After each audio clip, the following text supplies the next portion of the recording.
বন্ধুরা, আপনারা কি জানেন বৈদ্যুতিক বাল্ব কিভাবে আবিষ্কার হয়েছিল? সর্বপ্রথম কোন বিজ্ঞানী এটি আবিষ্কার করেছিলেন? আজকের ভিডিওতে বাল্ব আবিষ্কারের চমৎকার কিছু তথ্য তুলে ধরব আপনাদের মাঝে। ভিডিওটি ইন্টারেস্টিং হতে চলেছে। ভিডিওটি না টেনে সম্পূর্ণ দেখার অনুরোধ রইল। চলুন ভিডিও শুরু করা যাক।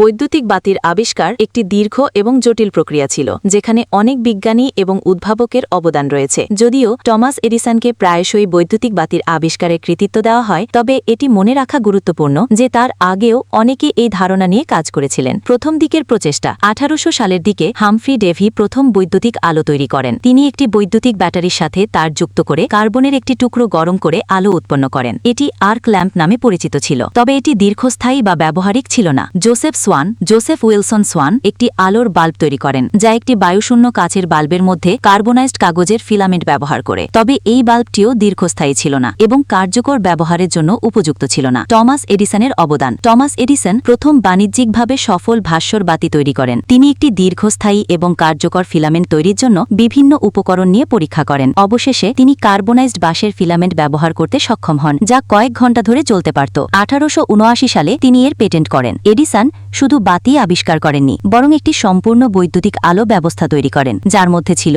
জেনারেটর, তার এবং অন্যান্য প্রয়োজনীয় সরঞ্জাম। পরবর্তী উন্নতি। এডিসনের পর আরও অনেক বিজ্ঞানী এবং প্রকৌশলী বৈদ্যুতিক বাতির নকশা এবং কার্যকারিতা উন্নত করার জন্য কাজ করেছিলেন। টাংস্টেন ফিলামেন্ট, যা আরও উজ্জ্বল এবং দীর্ঘস্থায়ী আলো দেয়, পরবর্তীতে ব্যাপকভাবে ব্যবহৃত হয়। সুতরাং বৈদ্যুতিক বাতির আবিষ্কার কোনো একক ব্যক্তির কাজ নয়, বরং বহু বছরের গবেষণা এবং উদ্ভাবনের ফল। টমাস এডিসনের অবদান এটিকে বাণিজ্যিকভাবে সফল এবং ঘরে ঘরে ব্যবহারযোগ্য করে তোলার ক্ষেত্রে অত্যন্ত গুরুত্বপূর্ণ ছিল।